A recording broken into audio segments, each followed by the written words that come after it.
হৃদের হুমকিতে আরিফ দমে যাওয়ার মতো ছেলে না। মূলত আরিফ বড় ভাই হিসেবে মায়াকে প্রোটেক্ট করতে চাইছে হৃদের থেকে। কিন্তু আরিফ এটা জানতো না মায়া হৃদের বউ হয়। আর এই জন্যে হৃদ মূলত এতটা ক্ষিপ্ত হচ্ছে হৃদের সাথে মায়ার বেইমানি করা নিয়ে। হৃদের ধারণা মায়া হৃদের অগোচরে অন্য কারোর সাথে এঙ্গেজড হয়েছে, তার মানে সুযোগ মতো বিয়েটাও করে নিত হৃদকে অন্ধকারে রেখে।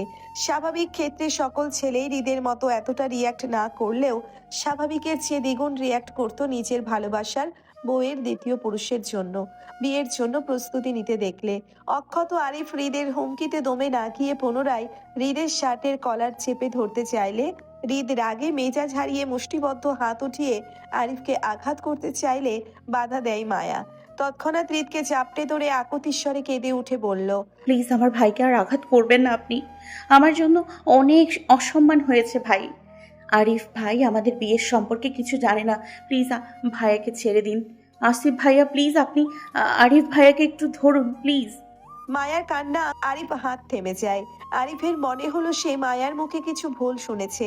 এতক্ষণ আরিফের মনে হয়েছিল হৃদ খান বাড়াবাড়ি করছে মায়াকে পছন্দ করা নিয়ে, কিন্তু এখন মায়ার স্বীকারোক্তিতে মনে হচ্ছে হৃদ নিজের জায়গায় হয়তো ঠিক। বউ বেইমানি করলে সব পুরুষ পাগল হবে, রাগারাগিটা তো স্বাভাবিক, কিন্তু তার বোন হৃদ খানের সত্যি বউ? আরিফ হাত ঢিলে হয়ে আসলো হৃদের কলারে। মায়ার দিকে অবিশ্বাস্য নজরে চাইতেই আসিফ পেছন থেকে তৎক্ষণাৎ আরিফকে চাপটে চড়িয়ে হৃদের থেকে ছাড়িয়ে পিছনে গেল। আরিফ সরে যেতে হৃদ মায়াকে ধাক্কা দিয়ে নিজের থেকে সরিয়ে দিতে দিতে হিস হিসিয়ে বলল, তোর ভাইকে অসম্মান করব না? ভাইয়ের জন্য খুব জ্বলে না? তুই যে আমাকে আমার বিয়েটাকে অসম্মান করলি, সেটা এজন্য তুই আমার কাছ থেকে সময় চেয়েছিলি নিজের পরিবার থেকে সত্যিটা লুকিয়ে অন্য কারো বউ হওয়ার জন্য। মায়া বেড থেকে অপর পাশে দাঁড়ানো, মাথা নিচু করে তীব্র অপরাধ বোধে আছড়ে কাঁদতে লাগলো অঝরে। মায়ার দিকটা কেউ শুনতে চাইছে না। মায়া খুব ভালোবাসে নিজের স্বামী হৃদ খানকে। মায়া নিজের জান দিত, তারপরও এই বিয়েটা কখনোই করতো না। সেখানে আজ মায়াই দোষী হয়ে গেল হৃদের চোখে। মায়া প্রথম থেকেই জানতো এই বিয়েটা সত্যি। সত্যিটা শুনে যেভাবে আরিফ অবিশ্বাস করছে, মায়াকে ঠিক তার থেকে দ্বিগুণ রিয়াক্ট করতো যদি সেদিন মায়া নিজের পরিবারকে এই সত্যিটা বলে দিত। তখন ওই অবস্থায় যদি মায়া কোনোভাবে হৃদকে বা অন্য কাউকে এই বিয়েটার সম্পর্কে বলতো, তাহলে মায়াকে ঘরবন্দি করে চেয়ারম্যানের ছেলের সাথে বিয়েটা দিয়ে দিত মায়ার বাপ চাচা।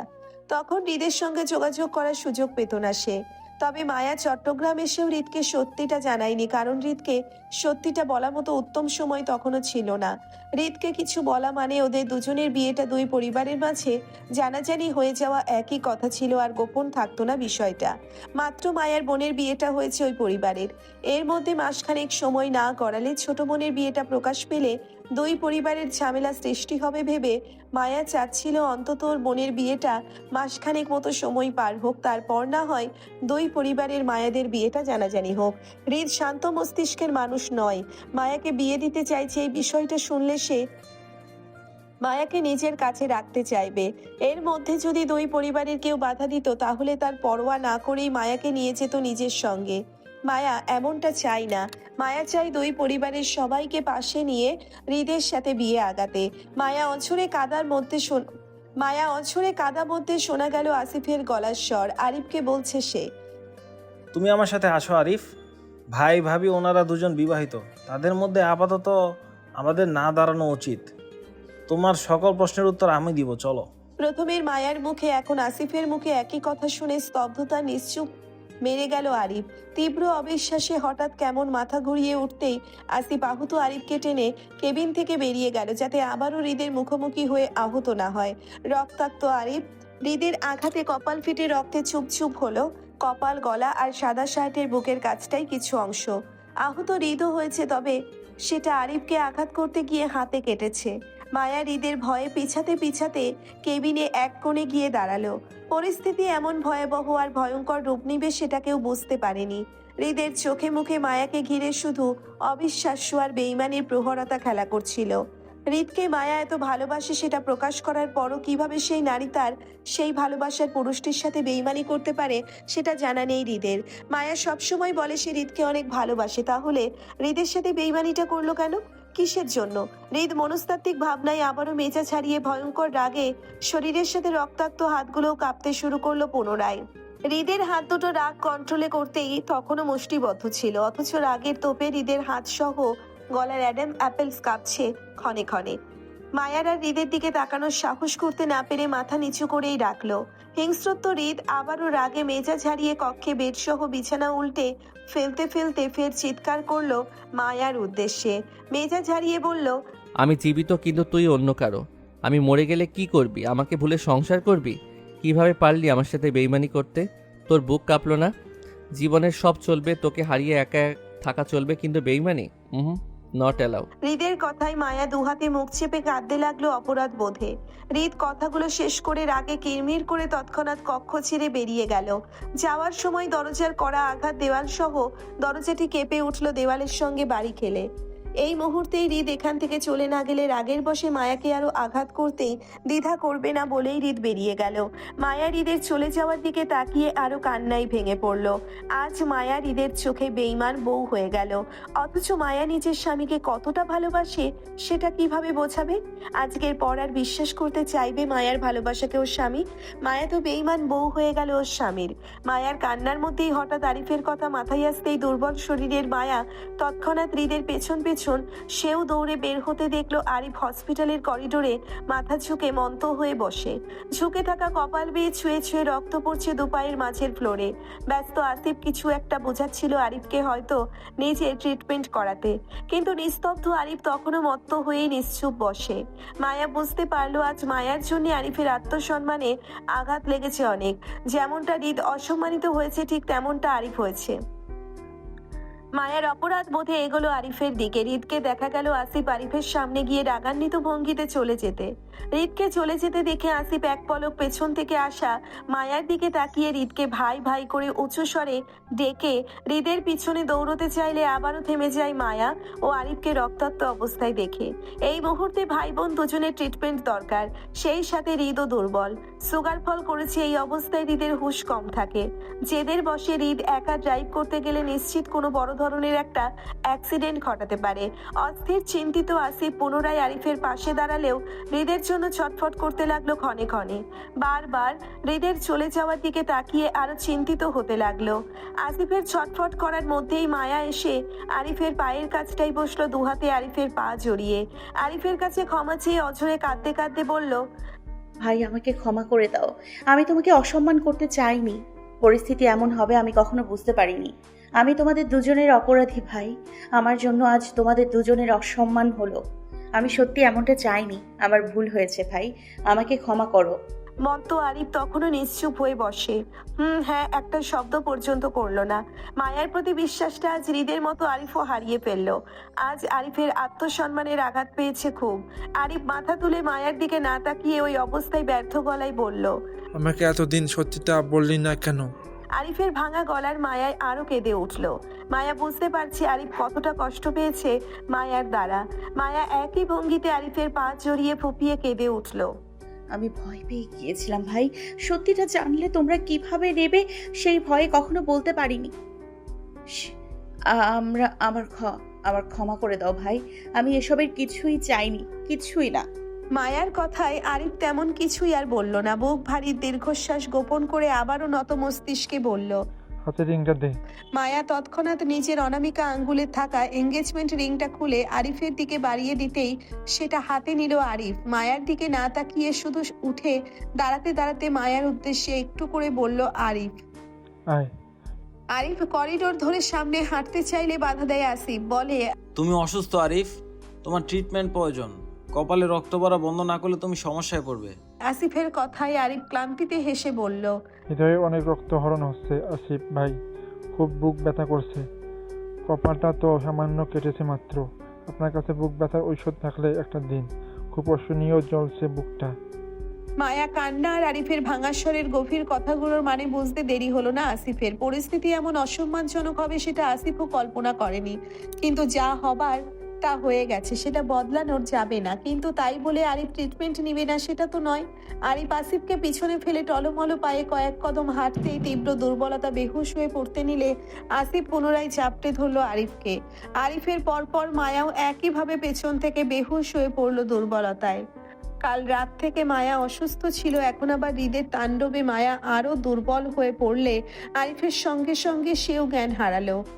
হসপিটালের করিডোরে দাঁড়িয়ে থাকা এত মানুষ ভিড় লেগে শুরু মায়াদের কাহিনী দেখছিল এতক্ষণ। কি হয়েছে সেটা সঠিক কারো জানা না থাকলেও সবাই বুঝতে পারছে মায়াদের মাঝে কোনো বড় ধরনের ঝামেলা হয়েছে। প্রথমে আরিফ, তারপর মায়াকে বেহুশ হয়ে পরিচিতি দেখে বিপদে পড়লো আসিফ। কাকে রেখে কাকে ধরবে সেটা বুঝতে না পেরে তৎক্ষণাৎ চেঁচিয়ে ডাকলো হসপিটালের নার্সদের মায়াকে কেবিনে নিতে। নার্স আসাতে একটু দেরি হলেও করিডোরে থাকা অন্যান্য রোগীদের সাথে আসা কয়েকজন মহিলা এগিয়ে আসলো মায়াকে ধরতে। সবাই যখন আরিফ আর মায়াকে ধরাধরি করে কেবিনে নিতে ব্যস্ত, তখনই দেখা গেল লিফট হতে আয়ন আর রাদীপকে বেরিয়ে আসতে। হৃদ সিঁড়ি দিয়ে নিচে নেমেছে বলে হয়তো আয়নদের সঙ্গে হৃদের দেখা হয়নি, নয়তো দুজনের একজন নিশ্চয়ই হৃদের সঙ্গে যেত। লিফট হতে পরিচিত দুটো মুখ বের হতে দেখেই অস্থির আসিফ তৎক্ষণাৎ উত্তেজিত ভঙ্গিতে চোয়াল রাদীপের উদ্দেশ্যে বলল, রাদীপ ভাই দ্রুত হৃদ ভাইয়ের পিছনে যান, ভাই অনেক অসুস্থ, যে কোনো সময় বড় কোনো অ্যাক্সিডেন্ট করতে পারে। কাল রাত থেকে না খাওয়ার ফলে হৃদ ভাইয়ের সুগার ফল করেছে। প্লিজ ভাই আপনি দ্রুত যান, নয়তো অনেক দেরি হয়ে যাবে। ঠিক সেইভাবেই দৌড়ালো হৃদের উদ্দেশ্যে। সিঁড়ি বেয়ে নিচের দিকে আয়ন রাদীপের পিছনে যেতে চাইলে আসিফ বাধা দিয়ে একই ভঙ্গিতে আয়নকে ডেকে বলে, আয়ন ভাই আপনি প্লিজ আমার সাথে আসুন, ভাবি অসুস্থ, আরিফেরও ট্রিটমেন্টের প্রয়োজন, আপনি একটু আরিফকে ট্রিটমেন্ট করুন প্লিজ। সময়টা 11:45। ঘরে চাঁদবিহীন আকাশে অসংখ্য তারার মেলা। ঠান্ডা ফুরফুরে বাতাস গা ছুঁয়ে মন সিক্ত করছে। জুই তিনতলা ভবনের এক কোণে বারান্দায় দাঁড়িয়ে ঘন কালো আকাশের দিকে তাকিয়ে সিক্ত নোনা চোখে। বাহিরের পরিবেশটা যতটা শান্ত, জুয়ের ভিতরটা ততটাই অশান্ত। বিগত গোটা একটা দিন, একটা রাতের ব্যবধানে কত কিছু ঘটে গেল জুইদের জীবনে। মায়া রাঙামাটিতে হারিয়ে আজ অচেতন অবস্থায় হসপিটালের বেডে পড়ে। মায়াকে খুঁজতে গিয়ে আরিফও হসপিটালে একই অবস্থায় শুয়ে। আপন দুটো মানুষকে এইভাবে বেডে অচেতন অবস্থায় পড়ে থাকতে দেখে জুয়ের ভিতরটা বারবার হু হু করে কেঁদে উঠছে বাঁধ ভাঙা কান্নায়। এই তো সন্ধ্যা নাগাদ জুইকে কলেজ টিচারের বাসা থেকে হসপিটালে নিয়ে এসেছে আসিফ। এখানে আসার পর থেকে মায়া আর আরিফকে অচেতন অবস্থায় কেবিনে পেয়েছে জুই। নিজের ভাই বোন দুজনকে অসুস্থ অবস্থায় দেখে নিজেকে সামলাতে পারেনি জুই। হাউমাউ করে কেঁদেছিল তখন। তবে জুইকে সামলাতে আয়ন আসিফ দুজনকেই পাশে পেয়েছিল সে। এই অসময়ে বিপদে যেখানে জুইদের পরিবারই পাশে নেই, সেখানে আয়নদের ডাল হয়ে দাঁড়ানোটা ছিল ঘোর অন্ধকারে বিশাল আলোর ন্যায় আস্থাবহল। আরিফ মায়ার হসপিটালে তদারকি থেকে জুইয়ের খেয়াল পর্যন্ত রাখছে এই দুজন মানুষ। আয়ন প্রফেশনালি ডাক্তার হওয়ায় আরিফ মায়ার চিকিৎসার তদারকি সে নিজেই করছে। আর আসিফের কথা যত বলবে ততই কম মনে হবে জুইয়ের। চমৎকার একটি মানুষ, অসাধারণ দায়িত্ববান পুরুষ। কেউ সামান্য চাকরির জন্য তার মালিকের এতটা বিশ্বস্ত আর আপন হয়ে থাকতে পারে, সেটা আসিফকে না দেখলে বুঝতো না জুই। আচ্ছা আলোয় হঠাৎ নিজের উপর কারো কালো ছায়া পড়তেই বিষণ্ণ জুই গ্রিল ধরে মাথা উঠিয়ে পিছনে তাকালো। দরজার সামনে আয়নকে দেখতে পেয়ে অস্বস্তিতে আছড়ে পড়ল জুই। না চাইতেও আয়নের সঙ্গে পুরনো অতীতগুলো স্মৃতিচারণ হতেই জুই সোজা হয়ে দাঁড়িয়ে নিজের দুহাত কুচকালো অস্বস্তিতে। এলোমেলো দৃষ্টিতে ফ্লোরে ফেলে মিহিস্বরে জিজ্ঞেস করলো, কিছু বলবেন? কিছু না বললে কি এখানেও তারা যাবে না মিস জুই? আয়নের কাট কাট কথায় কিছুটা রাগের আভাস পেল জুই। রাগটা কিসের তা বুঝতে দেরি হলো না জুয়ের বিচলিত বাড়ল। আয়নকে এড়াতে চেয়ে বলল, তা কেন হবে? আপনি বরং এখানেই দাঁড়ান, আমি কক্ষে যাচ্ছি মায়ের পাশে। কথা বলেই জুই এক প্রকার চোরের মতো আয়নের পাশ কাটিয়ে তাড়াহুড়োয় চলে যেতে চাইলে বাধা দেয় আয়ন। পাশ কাটিয়ে চলে যাওয়া জুইয়ের বাহু টেনে নিজের মুখোমুখি করতেই আয়নের কাছ থেকে নিজের হাতটা ছাড়ানোর চেষ্টা করে জুই খানিকটা শক্ত গলায় বলল, এসব কী ধরনের অভদ্রতা ডাক্তার সাহেব? হাতটা ছাড়ুন, যেতে দিন আমাকে। আয়ন একইভাবে জুইয়ের হাতটা চেপে ধরেই বলল, আমি এখন অভদ্র হয়ে গেলাম? তাহলে আমাকে আপনার মতো করে ভদ্রতা শেখান জুই। কিভাবে মানুষকে মায়ে ফেলে চট করে গায়েব হয়ে যাওয়া যায় সেই সব শেখান। আমি আপনার কাছ থেকে সলিড ধোঁকাবাজি শিখতে চাই জুই। যেন একটা মানুষকে পুরো ধ্বংস করার মতন ক্ষমতা রাখে এমন বেইমানি হতে চাই। শেখাবেন আমাকে? আপনি তো আমার দেখে শ্রেষ্ঠ ভদ্র মানুষ। আপনি নিশ্চয়ই এসবে ডিগ্রিদারি ভদ্র মানুষ। আয়নের জুইকে করা অপমানের কথায় জুই রাগে মেজাজ দেখিয়ে বলল, হাতটা ছাড়ুন। আপনি এখন বেশি বাড়াবাড়ি করছেন। যেতে দিন আমাকে, ছাড়ুন। জুইয়ের মেজাজে আয়নও বেশ মেজাজ দেখিয়ে বলল, কেন যেতে দিব? আমার কথা আগে শেষ হোক, তারপর যাবেন আপনি। এখন বলুন, এতদিন আমায় কল ধরেননি কেন আপনি? আমার ইচ্ছে করেনি তাই ধরিনি। কেন ধরবো আপনার ফোন? কে হন আপনি আমার, যে সারভর ফোনে কথা বলতে হবে আমাকে? বরাবরই জুইয়ের কথায় আয়নকে রাগ ক্ষোভ কষ্ট দুটোই দেয়। এই মুহূর্তেও তার ব্যতিক্রম হলো না। আয়ন জুইয়ের বাহু ঝাঁকিয়ে কানে টেনে রাগের তোপে বলল, ইচ্ছে করেনি তাই ধরেননি, তাই না? বিগত 3টা মাস আমার সাথে কি ছিল আপনার? হ্যাঁ, রাতভর ফোনে কি করতেন আমার সাথে আপনি? তখন আপনার মনে হয়নি আমি কে? কেন আমার সাথে তখন ফোনে কথা বলতেন? আমি তো জানতাম, আপনি তো জানতেন আমাদের দুজনের মধ্যে কি সম্পর্ক চলছিল এতদিন। তাহলে এখন না জানার ভান করছেন কেন?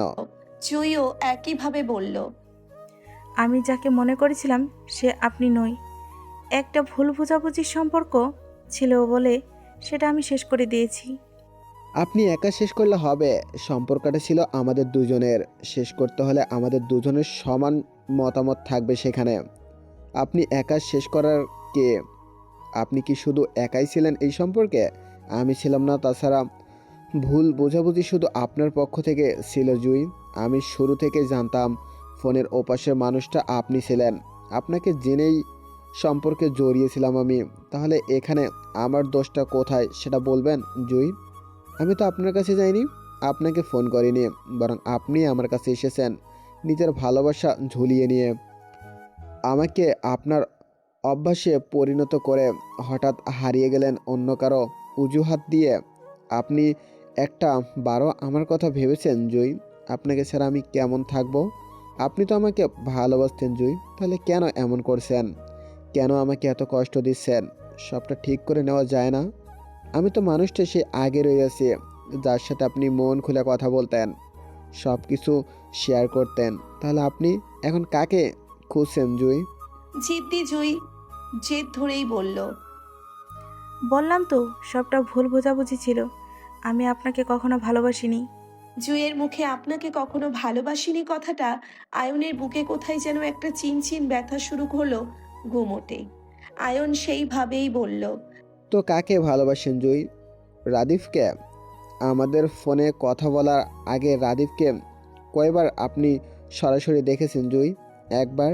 এই একবার দেখাতে আপনি রাদিফকে এতটা ভালোবাসলেন যে আমার সাথে 3 মাস এত এত কথা বলেও আপনার মনে আমার জন্য সামান্য ভালো লাগা সৃষ্টি হয়নি?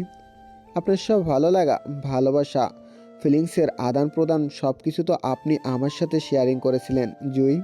তাহলে আপনার সেই ফিলিংসগুলো কি মিথ্যা ছিল? আপনার ধারণা করা মানুষটা আমি হতে পারেনি বলে আমার সাথে সব কিছু আপনি মিথ্যা করে দিলেন জুই। রাদিফের সাথে তো আমার কোনো কিছুই ছিল না জুই। আপনার সকল স্মৃতি, সকল ভালো লাগা, ফিলিংস তো আমার সাথে ছিল। তাহলে আমি কিভাবে আপনার কিছু হলাম না? নাকি রাদিফের মতন আমি ফর্সা নয়, কালো মানুষ বলে আমাকে মেনে নিতে পারছেন না আপনি? কোনটা? এমন কিছুই না, হাতটা ছাড়ুন। কেমন কিছু জুই? বোঝান আমাকে। আপনার যদি আমার গায়ের রঙের সমস্যা না থাকে তাহলে কিসের সমস্যা? আমি রাদীপের বাবার মতন বড়লোক নই সেজন্য ভাবছেন আপনি ঠকে যাবেন আমাকে নিয়ে? তাহলে আপনাকে বলে রাখি জুই, আমি একজন স্টাবলিশড কর্মজীবী মানুষ। আমার কর্ম আছে, যেটা রাদীফের নেই। রাদীফের বাপ ভাই বড়লোক হলেও রাদীপ তার পরিবারের উপর নির্ভরশীল। রাদীপ এখনও নিজের পড়াশোনা শেষ করতে পারেনি, আর না কোনো চাকরি বা ব্যবসায় জড়িয়েছে।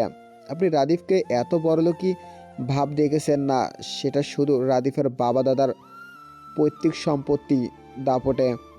সেই সম্পত্তির ভাগ কিন্তু আমার মারও আছে। সেক্ষেত্রে আমার পরিবারও কম যায় না খান পরিবার থেকে। হয়তো হৃদের বিষয়টা আলাদা। হৃদের নিজস্ব কর্ম আছে, সে একজন সফল ব্যবসায়ী। হৃদের হয়তো বাপদাদার পৈতৃক সম্পত্তি ভাগের প্রয়োজন নেই, কিন্তু রাদীফের এই মুহূর্তে তার পরিবার ছাড়া গোটা শূন্যতে আছে। সেক্ষেত্রে আমি আমার ওয়াইফকে বিলাসবহুল জীবন দিতে পারবো জুই। আমার নিজস্ব গাড়ি বাড়ি পেশা সবই আছে। আমার বাবার সম্পত্তির প্রয়োজন পড়বে না। আমি আপনাকে ভালো রাখতে পারবো জুই। আয়নের কথায় জুইকে লোভী টাইপের মেয়ে মনে হলো। জুই কখনোই আয়নকে টাকা পয়সার জন্য দূরে ঠেলে দেয়নি। জুই কোনো লোভী মেয়ে নয়। আয়নকে দূরে সরিয়ে রাখার পিছনে জুইয়ের বড় কারণ আছে, যেটা জুই এই মুহূর্তে প্রকাশ করতে চাচ্ছে না। কিন্তু আয়নের কথার ধরনে জুইয়ের নিজেকে লোভী মেয়ে মনে হলো। জুই ঘৃণায় নাকমুখ সিটকিয়ে আয়নের থেকে হাতটা ছাড়িয়ে নিতে নিতে বলল, আপনি একটা বিকৃত মস্তিষ্কের মানুষ। আপনার আমার সম্পর্কে এমন ধারণা, ছি। আপনি কেমন আমি জানি না জুই, তবে আমি আমার সর্বোচ্চ চেষ্টা করছি আপনাকে বোঝানোর। নয়তো আমি একবার হারিয়ে গেলে আপনার সাধ্য হবে না আমার আর ফিরিয়ে আনার। আয়ন কথাগুলো শেষ করেই প্রস্থান করলো বারান্দা ছেড়ে। ভগ্ন হৃদয়ে বুকটা কেমন হাহা করে উঠল আবারও। আজ কতটা দিন ধরে জুই আয়নকে অকারণে কষ্ট দিয়ে যাচ্ছে। আয়নকে জুই রাদীপ ভেবে কথা বললেই বা কি, জুইয়ের ফিলিংসের আদান প্রদান সবকিছু তো আয়নের সঙ্গে হয়েছিল। দুজনের এত স্বপ্ন, মায়া, টেকে আর ভালো লাগা, মুগ্ধতা, সবকিছুতে দুজনের মিলে যাওয়ার এত কিছু পরও জুই কিভাবে আয়নকে দূরে সরিয়ে দেয় সামান্য দেখায় রাদীপের প্রতি ভালো লাগা থেকে। রাদীপের প্রতি তো ভালো লাগা ছিল জুইয়ের, যেটা জুই কখনো প্রকাশ করতে পারেনি।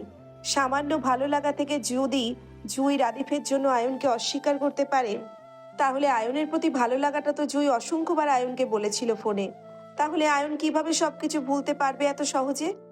এলোমেলো পায়ে আয়ন বারান্দা থেকে বেরিয়ে কক্ষে বাহিরে যেতে যেতে শোনা গেল জুইয়ের ফুপিয়ে কান্নার শব্দ বারান্দা থেকে।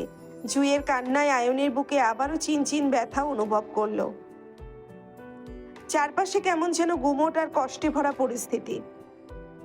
এখানে যে ভালোবেসেছে সেই ভালো নেই আজ।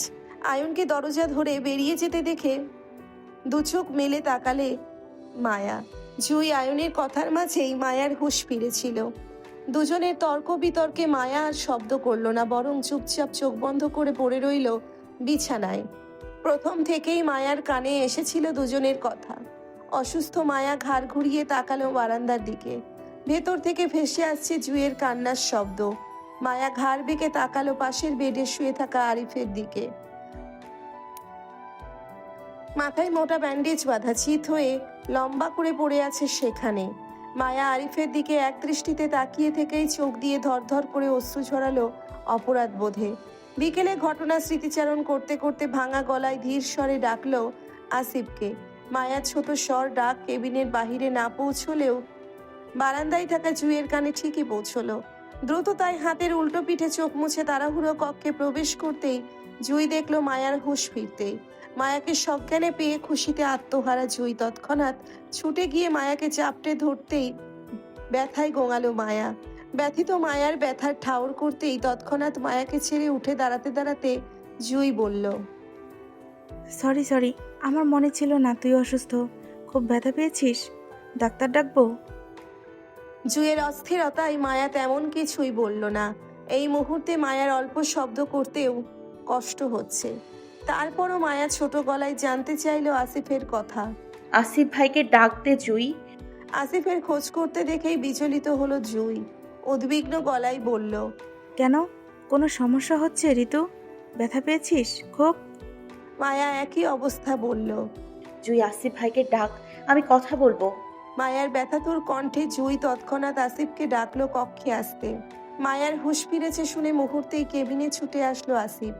মায়ার মুখোমুখি হয়ে মায়ার অবস্থা জানতে চাইলে মায়া আসিফের প্রশ্নের উত্তর না দিয়ে হৃদের কথা জানতে চেয়ে বলল, কোথায় আসিফ ভাইয়া? আসিফ মায়ার প্রশ্ন করাটা স্বাভাবিকভাবেই নিল। যেন মায়া হোশে ফিরে হৃদের কথা জানতে চাইবে সেটা জানতো আসিফ। তাই স্বাভাবিকের ন্যায় উত্তর দিয়ে বলল, হৃদ ভাই তো ঢাকা চলে গেছে ভাবি। মায়া থেমে থেমে আবারও বলল, ওনাকে কল দেন ভাইয়া, আমি কথা বলবো। মায়ার কথায় আসিফ অনেকটা আমতা আমতা করে বলল, ভাইয়ের ফোন বন্ধ ভাবি। ভাই এই মুহূর্তে খুব ডিস্টার্ব। রাদীপ ভাই আছেন হৃদ ভাইয়ের বাড়িতে, তবে হৃদ ভাইয়ের আশেপাশে যাওয়ার অনুমতি আপাতত কারো নেই ভাবি। আপনি বরং এখন রেস্ট করুন, ভাইয়ের সাথে কাল কথা বলিয়েন। আমি বরং আপনার জন্য ডাক্তার ডাকি। নিস্তব্ধ রাত আর ঘোর কালো অন্ধকারে অল্প আলোয় মিটমিট তারাগুলো যেন মুগ্ধতা ছড়াচ্ছে আকাশের বুকে। শহর জুড়ে ঠান্ডা হাওয়া আর ঝিঝি পোকার ডাক ঘুমন্ত শহরটা যেন অদ্ভুত ছন্দ তুলছে। উঁচু উঁচু বিল্ডিংয়ের ফাঁকে মাথা উঁচিয়ে দাঁড়িয়ে যান্ত্রিক ল্যাম্পপোস্টগুলো, চাঁদবিহীন অন্ধকারের মাঝেও ল্যাম্পপোস্টের হলুদ আলোয় আলোকিত ঘুমন্ত শহর। মাঝে মধ্যে দু একটা যান্ত্রিক গাড়িকে চলে যেতে দেখা যাচ্ছে। তবে এই মধ্যে রাতে যেটা বেশি দেখা যাচ্ছে সেটা হলো একদল ছন্নছাড়া কুকুর রাস্তার মাঝে এলোমেলো দৌড়ে আর ঘেউ ঘেউ শব্দ করে ঘুমন্ত শহরটাকে জানান দিচ্ছে তাদের পাহারাদারিতার খবরটির। আবার দু একটা কুকুরকে রাস্তার মাঝে বুক লাগিয়ে শুয়ে পড়তেও দেখা যাচ্ছে। মায়া বিরতিবিহীন দৃষ্টিতে সেই সব তাকিয়ে দেখছে চারতলা ফ্ল্যাটে বারান্দা হতে। মধ্যরাতের প্রহর তখন 2:20 ঘরে। এত রাতে না ঘুমিয়ে স্বাভাবিক মাত্রায় চুপচাপ বসে নিশ্চুপ উদাস মায়া আবারও শব্দ করে দীর্ঘ নিঃশ্বাস ফেলে হাতের ফোনটা নিয়ে 56 বারের মতো কল মিলালো হৃদকে। প্রতিবারের মতোই রিং হতে হতে কল কাট হয়ে গেল এক সময়ে। মায়া জানে হৃদ ওর কল রিসিভ করবে না, তারপরও বিরতিবিহীন একের পর এক করেই যাচ্ছে। মায়া পুনরায় কল মিলিয়ে তাকিয়ে রইল সেই ল্যাম্পপোস্টের হলুদ আলোয় রাস্তার দিকে। তখনই হঠাৎ কেউ অন্ধকার বারান্দার আলো জ্বালাতেই মায়া চমকে পাশে তাকালো। ঘুমন্ত জুঁইকে দরজার পাশে সুইচ বোর্ডে হাত রেখে দাঁড়িয়ে থাকতে দেখে স্বাভাবিকের ন্যায় মায়া পুনরায় সেই দৃষ্টি ফেলল রাস্তায়।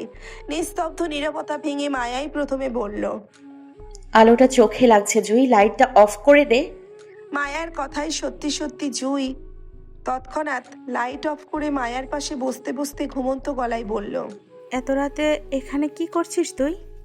মায়ার উদাসীন উত্তর আসলো তক্ষুনি। আকাশের চাঁদগুলো গুনছিলাম। মায়ার কথায় জুঁই ঘাড় বেঁকে উকি ঝুঁকি মেরে দূর আকাশের দিকে তাকিয়ে অসংখ্য তারার মাঝে একটি চাঁদের সন্ধানও না পেয়ে জুঁই এই অমাবস্যার চাঁদ পাবে কোথায়? তাছাড়া চাঁদ তো একটাই হয়। কিন্তু মায়া বলল অসংখ্য চাঁদের কথায়। জুঁই একই গলায় বলল, এই অন্ধকার রাতে চাঁদ কোথায় পেয়েছিস তুই? আমি তো দেখছি না। না দেখলে চলে যা, রুমে গিয়ে ঘুমা। তোর জন্য আজ চাঁদ আকাশে ওঠেনি, আমার জন্য উঠেছে, তাই আমি দেখছি, তুই যা। মায়ার মন খারাপের আভাস জুঁই বুঝতে পেরেই বলল। Mood of? মায়া একইভাবে দূর আকাশের দিকে তাকিয়ে উদাসীন গলায় বলল, আজ 20 দিন হয়েছে ওনার সাথে আমার যোগাযোগ নেই জুই। উনি নিশ্চয়ই খুব বেশি রেগে আছে আমার ওপর। ওনাকে আমি কিভাবে বোঝাবো যা হয়েছে তাতে আমার কোনো হাত ছিল না। আমি তো ওনাকে ভালোবাসি, তাকে রেখে নিশ্চয়ই অন্য কারোর কাছে যেতাম না। মায়ার কথায় এবার জুঁইও সিরিয়াস হয়ে বসলো। আজ অনেক দিন ধরে হৃদ মায়া আরিফের মনোমালিন্যতার কাহিনীগুলো দেখছে। সবকিছু বুঝেও জুঁইয়ের মায়ার সঙ্গে এই বিষয়ে তেমন কোনো কথা হয়নি। এমন না জুঁই এই বিষয়ে কথা বলতে চায়নি, বরং জুঁই প্রথম থেকেই মায়ার সঙ্গে এসব বিষয়ে কথা বলতে চেয়েছিল। কিন্তু মায়াই প্রতিবারের মতন ওদের সম্পর্কের বিষয়গুলো এড়িয়ে গেছে। তাই এখন মায়াকে নিজ থেকে এসব বিষয়ে কথা বলতে দেখে জুঁইও আগ্রহী হলো। মায়াকে বোঝানোর উদ্দেশ্যে বলল, ভুলটা তোর দ্বারাই হয়েছে ঋতু। তোর উচিত ছিল সবটা আরও আগে ভাইয়াকে জানানোর, তাহলে হয়তো সব কিছু এতটা বিগড়ে যেত না। আরিফ ভাইও খুব কষ্ট পেয়েছে সেদিন। আজ পর্যন্ত তোর সাথে কথা বলছে না ভাই। জুঁইয়ের কথায় মায়া গোপন দীর্ঘশ্বাসটা প্রকাশেই ছাড়ল। খোলা আকাশের দিকে তাকিয়েই হাতের ফোনটা পাশে রাখলো। ওই আকাশে তারার দিকে তাকিয়ে বলল, আজ আমি যতটা অপরাধী, সেদিন সবাইকে সবটা আগে জানালেও ঠিক ততটাই অপরাধী থাকতাম জুই। হয়তো আরিফ ভাই আর ওনার জায়গায় ভিন্ন মানুষগুলো দাঁড়িয়ে থাকতো, তবে সব দিক থেকে আমিই আসামি হতাম। আমার দিকটা কেউ বুঝতে চাইতো না, যেমনটা আজ চাচ্ছে না কেউ। মায়ার মন খারাপে জুঁইয়েরও মন খারাপ হলো। বিগত দিনগুলো ধরে দেখে আসছি মায়াকে হৃদের সঙ্গে যোগাযোগ করার চেষ্টা করতে। প্রতিবারের মতোই মায়া বিফল। শুধু তাই নয়, খানবাড়ির কারোর সঙ্গেই মায়া যোগাযোগ করতে পারছে না, এমনকি আসিফের সঙ্গে পর্যন্ত না। হৃদের সঙ্গে মায়া মনোমালিন্যতাই বোঝা যায়, কিন্তু তাই বলে আসিফের সঙ্গে কেন মায়া যোগাযোগ করতে পারছে না সেটাই বুঝতে পারছে না জুঁই। সেদিন হসপিটাল হতে মায়া আর আদিফকে আসিফই বাসায় পৌঁছে দিয়ে সে ঢাকায় ব্যাক করে। তারপর থেকে আসিফ অনেকটা নিরুদ্দেশ বলা যায়, মায়ার সঙ্গে যোগাযোগ পর্যন্ত করছে না। জুঁই মায়াকে হঠাৎই বলল, ঢাকা যাবি ঋতু ভাইয়ের সঙ্গে দেখা করতে? জুঁইয়ের কথায় মায়া দূর আকাশ হতে দৃষ্টি সরিয়ে তাকালো জুঁইয়ের দিকে। হালকা ভ্রু কুঁচকে বলল, ঢাকা? হ্যাঁ। কেন? দেখ, ভাইয়া তোর উপর খুব রেগে আছে।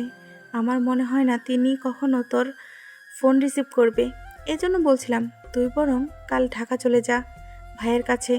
দুজন সামনাসামনি হলে তুই তোর দিকটা ভাইকে বোঝাতে পারবি।